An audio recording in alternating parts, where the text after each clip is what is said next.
Sayat Ibáñez, Mano a Mano, un podcast sobre política y economía argentina. Pablo Ibáñez, ¿cómo le va? Estamos en un nuevo episodio de Mano a Mano. ¿Vos llevas el número de cuántos episodios vamos? No lo sé. Voy a preguntar después. Parece que es 13. Vamos a tener que empezar a... ¿13? Sí. ¿13 me estás diciendo de verdad? Sí. Bueno, buen día, buenas tardes, buenas noches para todas y todos. ¿Cómo le va, Para usted Sayat, también. ¿todo bien? Bien. El otro sonriente, el otro feliz. Ha pasado una semana desde la elección de Javier Milei. Sí. Ya parece que lleva medio año de gestión. Ya hubo tres cambios de gabinete.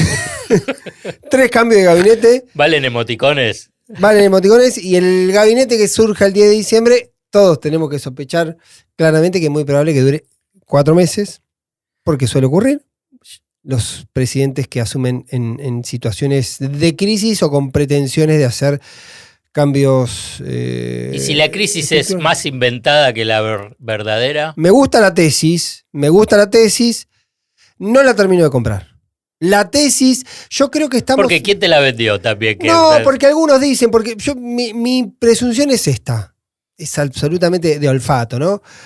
Pasamos de creer que Milei era un cachivache total, sí, ahora creer que es un genio y que todo lo tiene planificado, entonces que simula una pelea con Macri. Hay algunos que ven en todos los movimientos de Milei. Yo estoy con los emoticones, vos hablas y yo mientras hago emoticones. Quiero decir que hay algunos que están pensando que Milei, todo lo que está haciendo forma parte de un esquema para centralizar el poder y hacer cosas y demás. Y a mí me parece que lo que está haciendo está teniendo muy rápidamente una transición de candidato a presidente electo, y en ese proceso va bajando tonos, adaptando algunas cuestiones, entendiendo algunas otras cuestiones.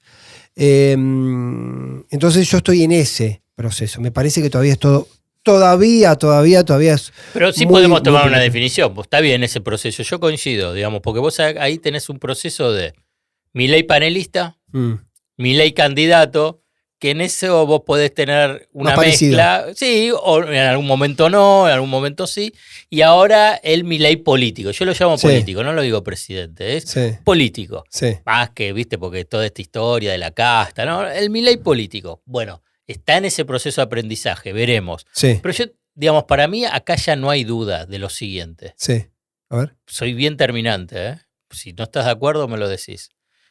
Milei no tenía plan económico, Milei no tenía equipo económico y Milei está improvisando respecto a cómo encarar esta primera etapa de la economía.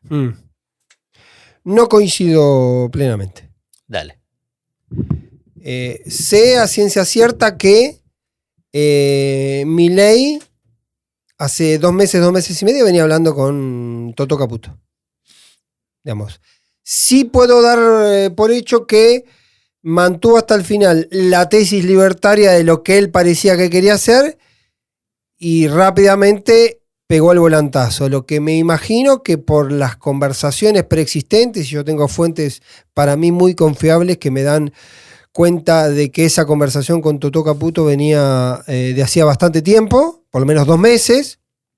Me da la impresión, lo que yo tiendo a creer, y esto es más especulativo, que Milei se prepara para una primera parte de gestión que tenga que ver con esto, con un shock a media máquina, más ortodoxo en algunas cuestiones, y que después, si eso más o menos le da algún resultado, pueda volver al Milei original. No va a tener resultado.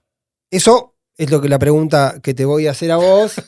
Yo acá soy mucho más terminante que en otros lugares, ni en la radio, ni en la televisión, ni escribiendo. Está bien. O sea que quienes está me escuchan acá es como que me están escuchando en una reunión. Sin filtro, claro, este sin es un filtro. café. Claro, bueno, ahí está. Déjame decirte, el Sayat sin filtro. Meternos en ese territorio que para mí es el territorio más atractivo, que tiene un componente... Tengo un antecedente, perdonen. Yo siempre les digo. Decímelo. Cuando empezó lo de Macri, si quieren vayan a ver mis notas de noviembre, diciembre. Vos ya anticipabas y que no iba a funcionar. No iba a funcionar en función a estabilidad económica prolongada, a crecimiento de base política electoral, crecimiento económico y por consiguiente poder sostener, digamos, el proyecto político.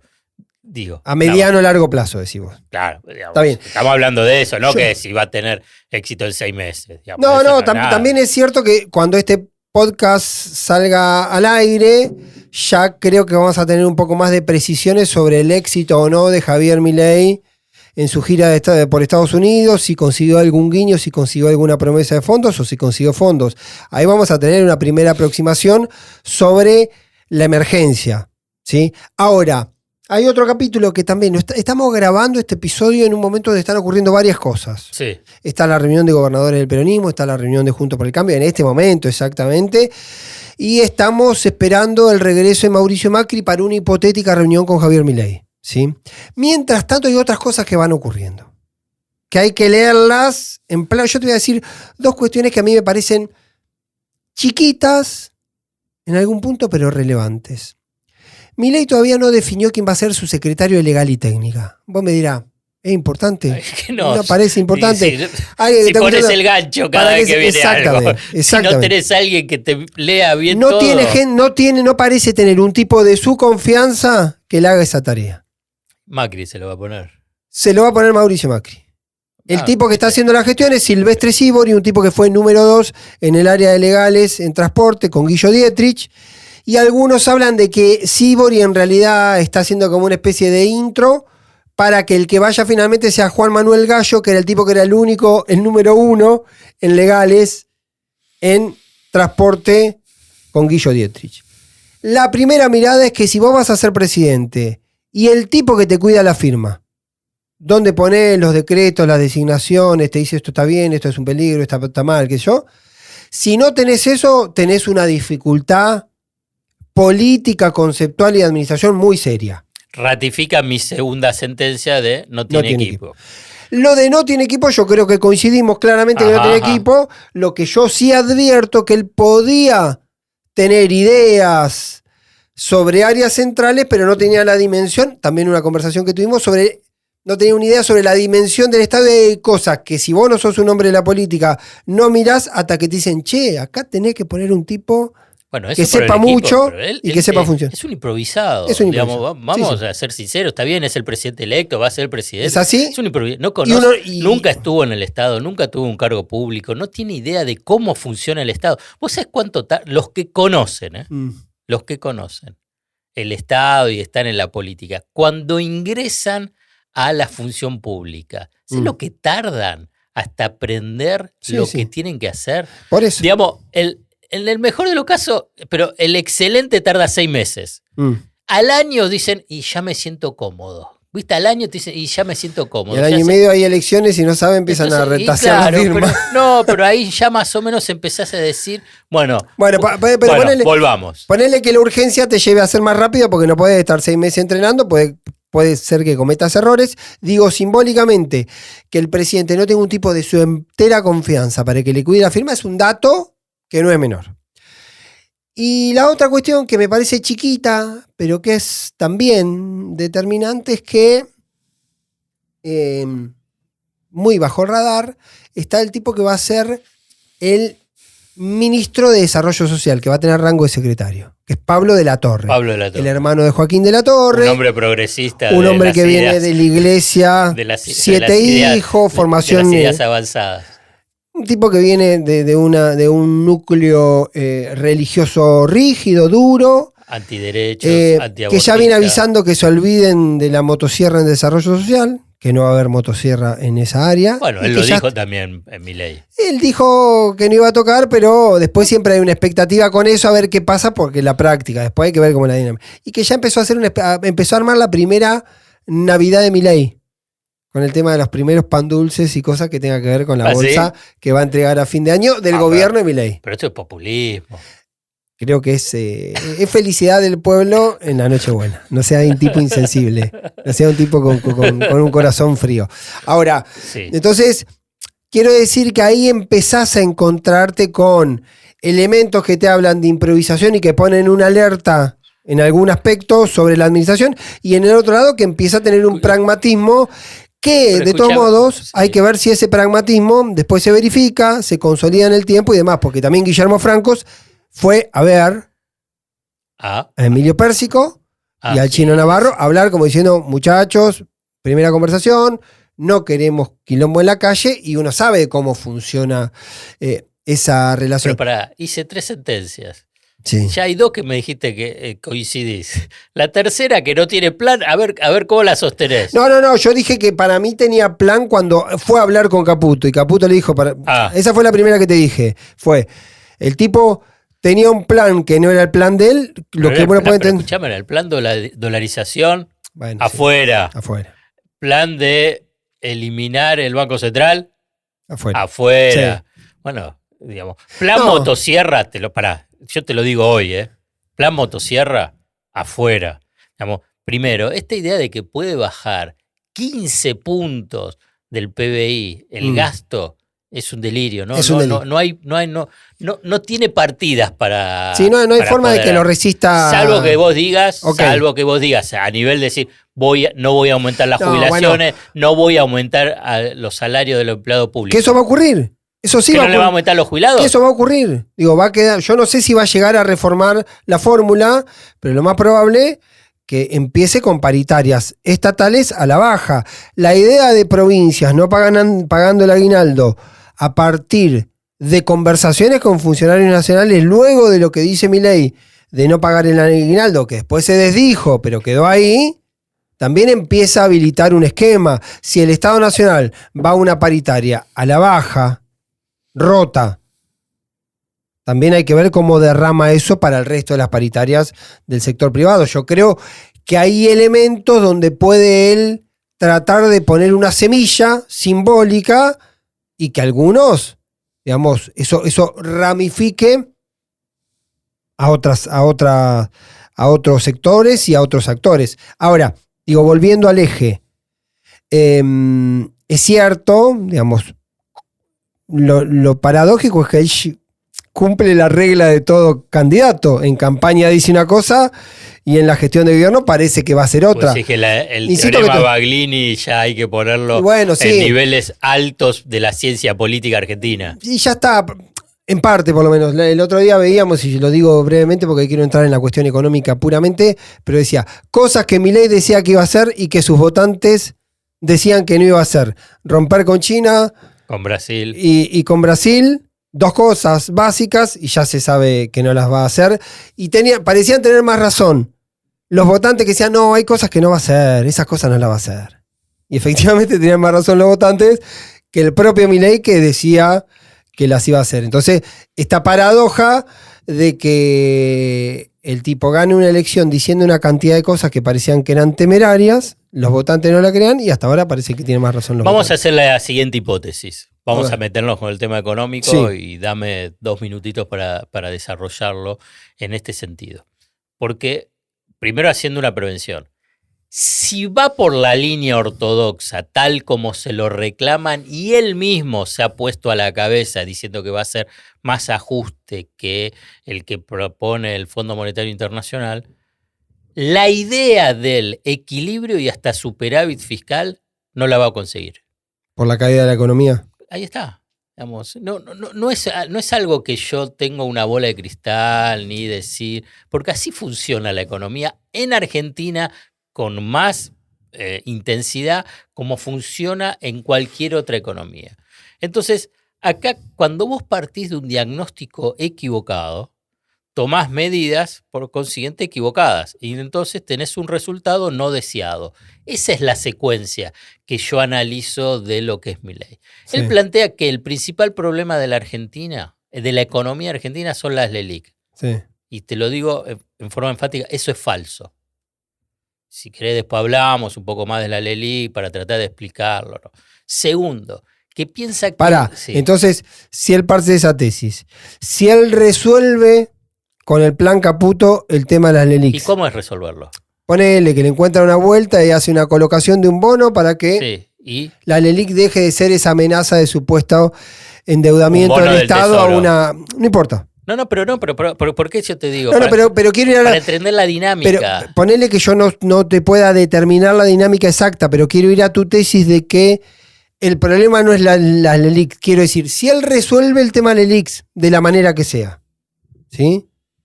¿Por qué decís vos que si saca ese problema del medio no es la cuestión de fondo? Esa pregunta es. Porque no está afectando nada lo de la LELIQ. Las LELIQ no están afectando nada. Las LELIQ es a partir del concepto que gran parte de los economistas, yo no digo que no podés resolverlo o tratar de bajar esa deuda del Banco Central.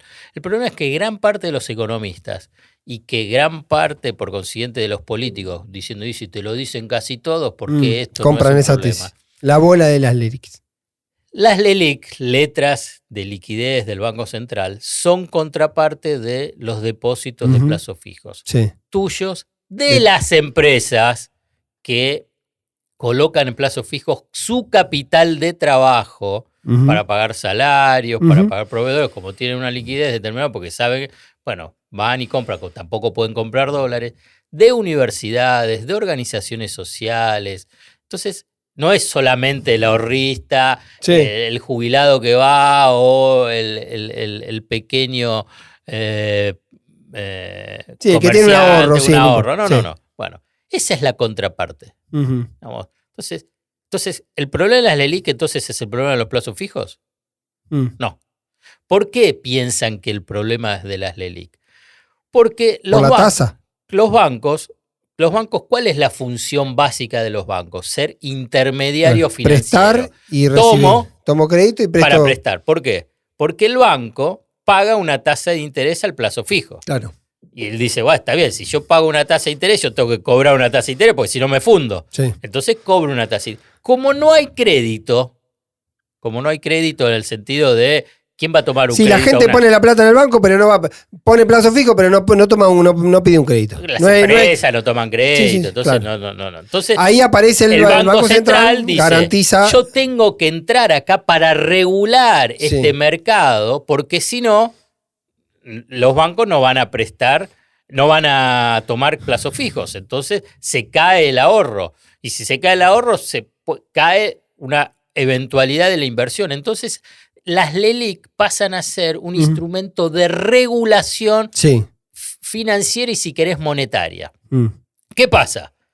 Ese esfuerzo que hace el Banco Central para mantener que funcione el sistema paga una tasa de interés. Pero esa tasa de interés es similar a la que paga de los plazos fijos. Sí. O sea, si crecen las LELIQ, ¿qué es lo que también crece? Porque está creciendo los plazos fijos. Sí. Así es más o menos el esquema, un esquema bien sintético, ¿no? Sí. Porque hay otros aspectos que son los encajes, cuánto es que se presta. Sí. Bueno, entonces, ¿cuál es? Y ahí voy, ¿por qué todos dicen que es el problema? Porque suponen, en una lógica, si querés, ortodoxa, monetarista, conservadora, esquemática, que como el Banco Central incrementa su deuda porque está pagando, es emisión futura. Sí. Y la emisión monetaria genera inflación. Pero esa emisión futura no va al mercado. ¿Me entendés? No va a la compra de bienes y servicios. No es que el Banco Central agarra y bueno, entonces se la da, es emisión para financiar al Tesoro y el Tesoro va y paga los aguinaldos de los empleados públicos. No, ¿me entendés? Va creciendo. ¿Cómo se resuelve en forma virtuosa? Es decir, bueno, bajar fuerte la inflación y por consiguiente va a bajar la tasa de interés. Y si baja la tasa va a haber más crédito. Más crédito. Entonces, esa es la forma virtuosa. Ahora bien, dice, ¿cómo bajás la inflación? ¿Cómo bajar la inflación? Entonces, en el esquema, por eso te digo el diagnóstico, monetarista dice, es la emisión monetaria, la culpa es el Banco Central. Corto la emisión, debería bajar la inflación, si baja la inflación, debería bajar. Pero no vas a cortar la emisión. Está bien, por eso digo. Porque entonces, ¿vos qué vas a hacer acá? ¿Qué es lo que va a pasar con los plazos fijos? ¿Qué va a pasar con los plazos fijos? Nadie le pregunta.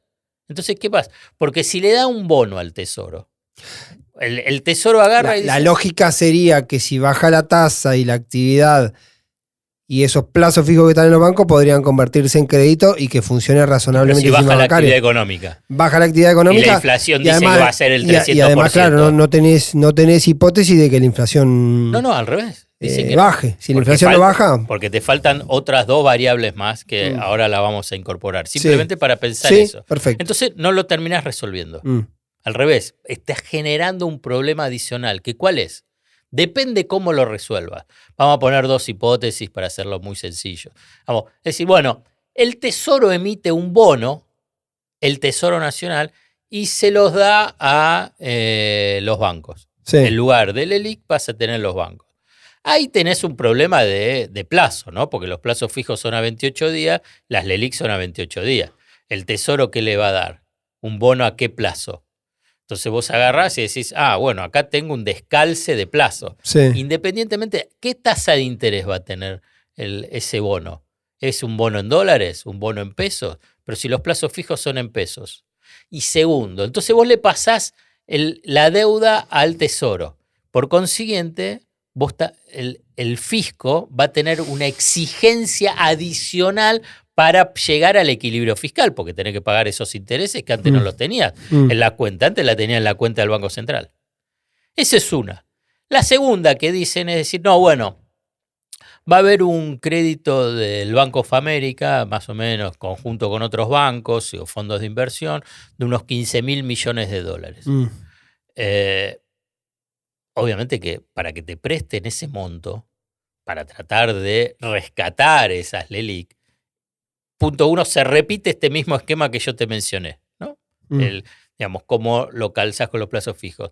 Es, ¿a qué tasa te van a prestar? Claro. Una tasa baja, te dice, podemos conseguir una tasa baja. ¿Cómo? Y ponemos de garantía, puede ser el oro del Banco Central, las acciones de YPF o las acciones del Fondo de Garantía de Sustentabilidad del ANSES, que son un montón de acciones de empresas. Obviamente que todo esto tiene que pasar por el Congreso, ¿no? Eso te iba a decir, tampoco es un mecanismo sencillo. Por eso. Y también de eso, en algún momento yo creo, hago una pausa nada más, para detenerme en esto, para no volver. Dentro de esta tesis, que yo por momentos veo que hay algunos que creen que Milei empieza a revelarse como una especie de demiurgo, de tipo con habilidades extras en el manejo de la política, el primer dato que hay que mirar es que el tipo lleva 10 días de electo. Uh-huh. Sí. Y que todavía el sistema político no se ordenó. Todavía lo único que uno puede saber es que el sistema político lo está esperando.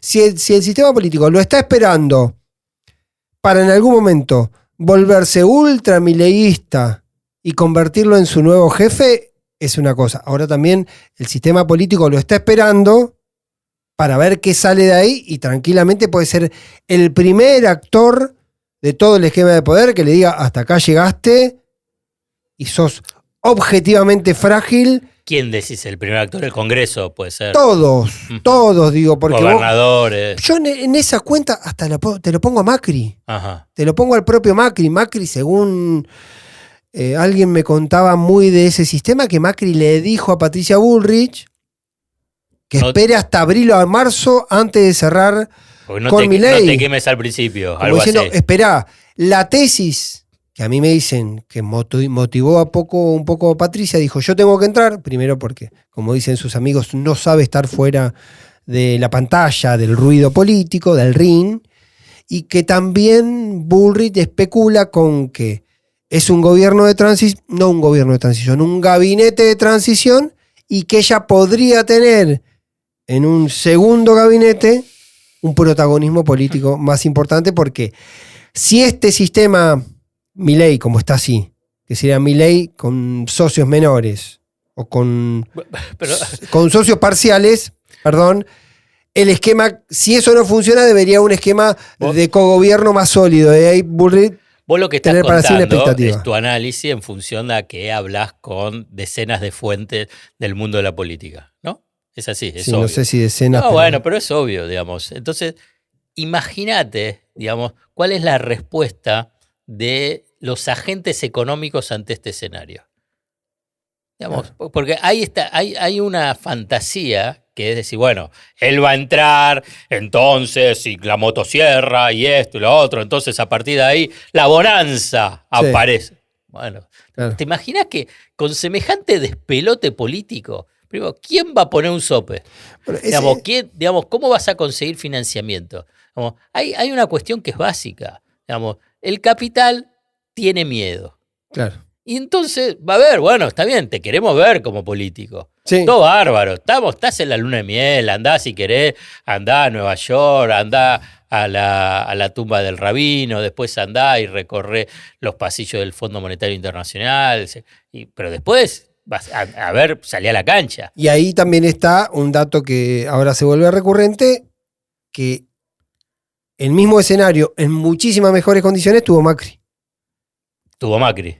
¿Y dónde estuvo la lluvia de inversiones? No estuvo la lluvia de inversiones, el segundo con semestre un nunca escenario llegó. Muchísimo mejor, con mucha capacidad mayor para endeudarse, muchísimo menos quilombo estructural y político. Dicho esto, te agrego otras dos variables. Sí. Tarifazo y devaluación.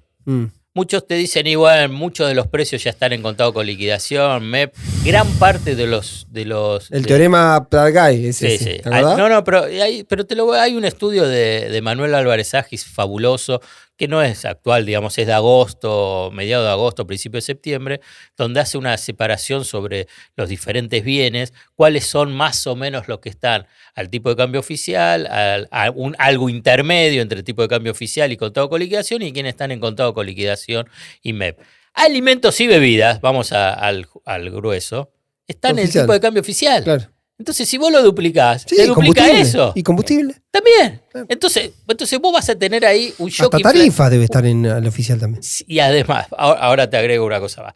Tenés un shock inflacionario fenomenal si vas por ese sendero, lo que te lleva a una fuerte recesión. Y esa fuerte recesión, ¿qué es lo que te implica? Que no vas a poder lograr el equilibrio fiscal. ¿Con qué más vas a ajustar?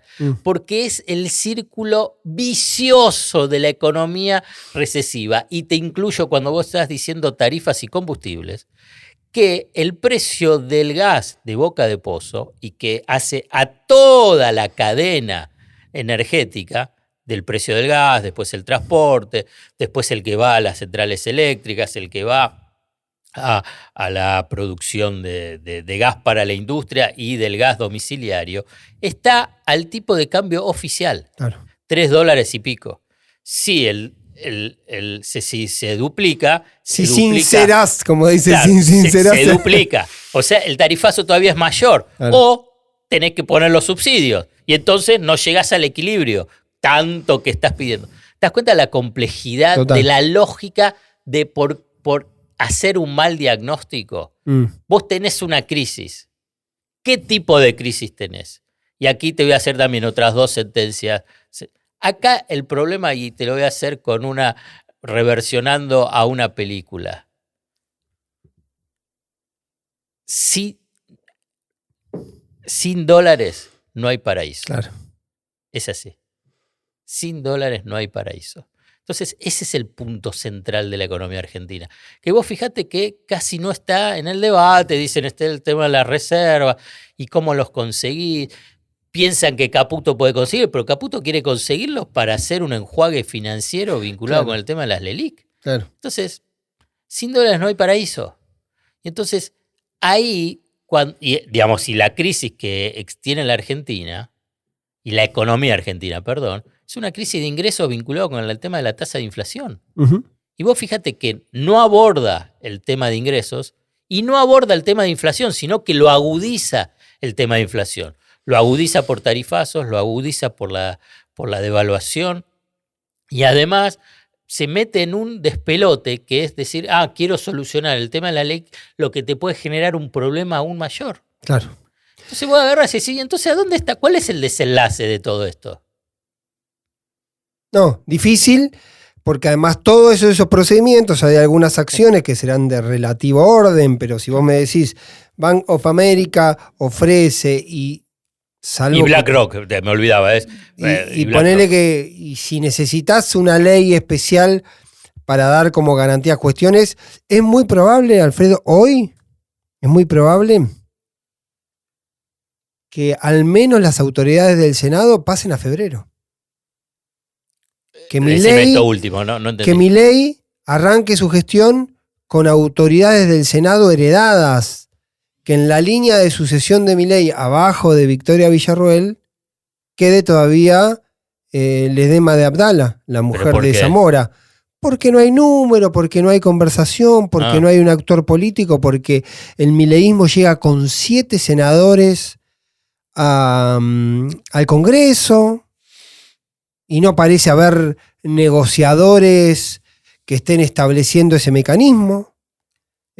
Parece estar todo muy enfocado en diputados, donde la discusión es mucho más grande. Todavía no se sabe si Juntos va a seguir. No resolvió ni siquiera el radicalismo si su jefe de bloque va a ser Manes o Banfi, si van a seguir juntos. Hay toda una discusión. Te incluyo otra ley que es importante, porque te estuve hablando todo el tema de endeudamiento, es que hay una ley de sustentabilidad. Claro. Que se aprobó en el 2020, creo. 2020-2021, creo. Si querés ahora me fijo más detalle. Donde incluso Cristina lo apoyó, que fue impulsado por Martín Guzmán. Donde todo endeudamiento por encima debe pasar por el Congreso. Claro. Entonces ahí vamos a ver, digamos, que dentro de ese esquema que vos estás planteando. No, porque además tenés una fragilidad ahí implícita. Y insisto con esta idea de espera, de cautela, porque si el acuerdo no fue con todo el PRO, si fue personalizado, si el peronismo todavía está esperando la negociación. Febrero del 2021. Ok. Ahí está. Bueno, ahí tenés. Digo, entonces, también está como esta idea, como que la novedad es, Milei dijo que va a convocar extraordinarias y va a mandar la ley de reforma del Estado. Sí, ok. Y lo mandás, extraordinaria, lo mandás y después tenés que juntar los votos. Y hay hasta cuestiones muy sutiles, que a simple vista son más bestiales, pero son sutiles, que por ejemplo, Milei tiene una relación personalísima muy particular con el flaco Randazzo. Y según su deseo, es que sea el presidente de la Cámara de Diputados. ¿Me haces algo tipo de intrusos? ¿Cómo surgió esa...? Porque se conocieron en la Cámara de Diputados, porque Randazzo, que es un tipo, la verdad, un tipo encantador a veces en el vínculo, macheó con Milei, y onda que Milei tenía como el registro, ¿viste? Sí. Le contaba a alguien que estaba ahí que Milei entraba al recinto y buscaba con la mirada a Randazzo, los saludaba a Randazzo y se referenciaba ahí, ¿viste? Como cuando vos entras a una fiesta donde están todos desconocidos y buscas un conocido. Claro, más allá, dices, vecino, hace 6 años que no nos vemos, bueno, más o menos. Ese registro. Y medio como que Randazzo dice, no, yo voy a ser presidente. Si me toca, yo voy a ser presidente. Pero los votos los va a tener que juntar otros. Entonces, ¿para qué querés un presidente aliado si no va a ser un tipo que te ponga a juntar los votos? Y una dificultad con leyes aparentemente muy picantes, toda autoría de Federico Sturzenegger, o casi todas. Ahí está bien porque hay como una cosa rara. Sturzenegger es el que escribe y en teoría Ferraro Ministro de Infraestructura. Es el que debería ejecutar porque sería como el mega ministerio de la reforma, más que mega ministerio de infraestructura, sería el que vayan bajo ese paraguas todo lo que o querrán privatizar o querrán racionalizar o querrán recortar. Todo ese procedimiento le va a quedar bajo la órbita. El esquema que, porque vos mencionaste de infraestructura, entonces le junto con el tema de suspensión de la obra pública, sí, que además te abre un canal de juicios por las licitaciones. Eso yo creo que es una locura. El otro día me decían que fue una declaración sí, que no puede prosperar. Pero ahí voy, perdón que te pise con eso, sí. Pero lo linkeo con el tipo de, si vos no tenés un legal y técnica que te diga, escuchame una cosa, hay cosas que no se pueden hacer. Eso no lo podés hacer. Y lo de obra pública es lo más obvio. ¿Qué es decir? Das de baja 2.500 licitaciones y convocás de nuevo, vas a tener 2.500 juicios. O vas a tener que salir a negociar con cada uno de los tipos a ver cómo es el mecanismo. Y te sale más caro. Y es una cosa, quiero decir, es una cosa hiper obvia, que se da cuenta cualquiera. Imagínate en el detalle fino de la gestión de gobierno, designaciones, esquemas, funcionamiento. Bueno, sin obra pública. O muy restringida, digamos, con paritarias a la baja. Hay que ver si se paga aguinaldo, con tarifazos, con devaluación, digamos, por ahí no tenés hiperinflación. Lo que vas a tener es una hiperrecesión, claro, con inflación muy elevada. Claro. Digamos, ¿por qué? ¿Por qué la sociedad argentina tiene que padecer semejante daño? Yo creo que es es injusto, Sí. es inmerecido, no es necesario. Digamos, lo reafirmo así. ¿Por qué? En función a experiencias pasadas, pero también por cuestiones, como dice Javier Milei, voy a reversar, por la evidencia empírica. Por la evidencia empírica. Entonces, Sí. es una cosa, es de un daño a los trabajadores, a los jubilados, a la sociedad toda, digamos, innecesaria. Me da la impresión que la clave de todo eso, y no es azarosa, es 6 meses. ¿De trágico. qué? No, pero pará. Pero 6 No, no. meses Claro, quiero decir. de padecer cuando vos que tenés que pasar por el infierno. Está bien, pero. Para purgarte. Pero cuando vos te dicen, por eso digo, una cosa que vos te digan, a ver, para decirlo de una manera más correcta y que no parezca una guachada. Si a vos te dicen, tenés que pasar por este tránsito porque después de esto viene el buen clima, pasá la rompiente, después viene el mar calmo, ponele. Ahora, lo que uno no sabe o la presunción que tiene que después esa rompiente se vuelve lo habitual. Pero eso es parte de una concepción judeo-cristiana de sufrir que después vas a estar mejor. Yo no estoy validando la idea de sufrimiento. No te estoy diciendo a vos, te digo el concepto que tienen. Sí, lo que quiero decir es que está... Decir, tenés que pasar por el infierno para purgarte. Pero Alfred, es un poco lo que dijo Carlos Rodríguez. ¿Viste? Claro. Carlos Rodríguez, firme, serio. Y tienen que sufrir. Siempre en la tercera del plural, digamos. Claro. Ustedes. Tienen Ahora, que sufrir. Es de una brutalidad. Claro. Lo que quiero decir, porque voy a este detalle. Y volvemos a la elección. Se sabía que la elección tenía que ver con eso. Y se sabía que el voto a Milei tenía un componente amplio de salto al vacío y de cambio. Y que el cambio, por las declaraciones del propio Milei, suponían medidas estructurales. Después entramos en una sutileza que existe, que es todos piensan que el ajuste es el otro. Todos piensan que el ajuste le va a caer al otro.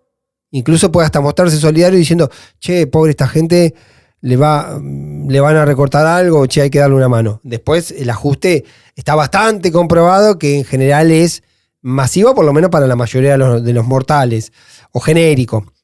Y cuando digo mortales digo no para determinados niveles de toma de decisiones. No para las clases medias altas. Exactamente. Ahora, pero ese concepto está implícito en el voto. Entonces, ese concepto tiene como naturaleza posterior la idea de que, bueno, puede haber un sacrificio judeo-cristiano o entendible o como lo quiera llamar, de un tiempo para que después venga algo mejor. La enorme duda que tiene, porque eso mismo pasó con Macri, es que después de ese sacrificio venga más sacrificio y nunca venga un mejor momento. A eso voy. Y ahí hay un relato político. Ahí hay un relato político diciendo, vienen 6 meses terribles. Y cuando empezás a ver los primeros sondeos, te das cuenta que ese discurso permea bien. La gente se puede preparar porque todavía no lo llegó, porque todavía es hipotético, porque todavía dicen que no van a pagar el aguinaldo, pero todavía no es que no lo pagaron. Van a decir que subieron los precios, pero los precios todavía no siguieron subiendo. Qué estafa. Entonces, yo te escucho, te entiendo, yo coincido con lo que decís, pero qué estafa, no solamente electoral, yo creo que es una estafa emocional. Digamos, por ahí lo mío pasa a otro rubro que no es ni político ni económico. Es una estafa emocional, porque a un sector de la sociedad mayoritaria que está pasando con angustia, que no le está alcanzando la guita, le están diciendo, sufrí y vas a estar mejor. Y la verdad que no merecen seguir sufriendo, punto uno, que esto es una decisión política, no merecen ellos seguir sufriendo. Sí. Y a la vez es que después no van a estar mejor. Entonces es una estafa. Porque ya no te hablo de una estafa electoral, ni de un fraude político, ni que prometiste una cosa y después hiciste otra, sino que en línea con lo que vos estás diciendo, que es un relato político que es comprado por la mayoría, que además lo digo, lo compra la mayoría, que sí, que hay que sufrir porque la Argentina es así, porque son todos una mierda, porque el país es una porque mierda. Esto fracasó, porque la política convencional fracasó, entonces hay que probar con otra cosa. Entonces vos decís, y ya estoy entregado. ¿Viste cuando dice, y puedo estar peor? Y lamentablemente es... Sí. Sí, señor. Después de este cierre tan optimista y pum para arriba, sí podemos decir una buena noticia. Mano a Mano está creciendo gracias a todos los seguidores, a los que nos acompañan, a los que nos comentan, a los que ponen seguir en YouTube, en Spotify o en Apple Podcasts. Y los esperamos, como siempre, como corresponde. En redes también. Estamos ahí dando vueltas. Y también vamos a aprovechar a saludar a Bernarda, al Chapa, a Alfred, a Pablo, a Andy, todos los que hacen... Todo el equipo de Mano a Mano. ¿Nos estamos olvidando a alguien? No es mi fuerte acordarme nombres. Bueno, pero creo que estamos todos. Pablo Ibáñez, Zayat, Pablo Ibáñez, Mano a Mano. Zayat Ibáñez, Mano a Mano. Un podcast sobre política y economía argentina.